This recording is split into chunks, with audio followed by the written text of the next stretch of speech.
In today's video, I am going to teach you how to create a new property in Google Analytics. Start by going to Google Analytics and landing on the home screen. This is the main dashboard where you see your recent activity and summary cards. At the top of the interface, look for the Account and Property Selector area. This is the place where you can switch between existing properties, and it is also where you can begin creating a new one. Click that selector area to open the menu. Once it opens, move to the Admin section.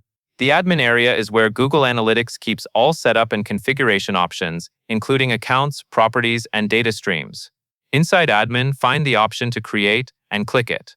A small menu will appear with different items you can create.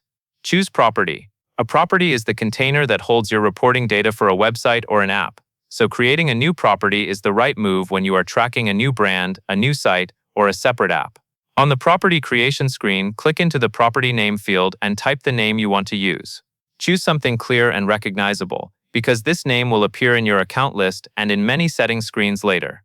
Next, continue through the setup options by clicking the on-screen highlight button to move forward. As you proceed, you will be asked for basic business details. Open the industry category list, then select Arts and Entertainment. Move forward again to the Business Objectives section. Here you can choose the goals that best match what you want from analytics. Select Drive Sales.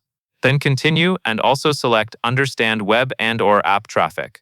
These selections help Google Analytics tailor certain default reports and suggestions, but they do not lock you into anything permanently. After that, keep clicking the highlighted Continue button through the remaining prompts until you reach the final confirmation.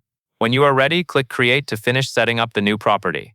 Once the property is created, give it a moment to load and you will be ready for the next setup steps inside that new property. And that is all there is to it.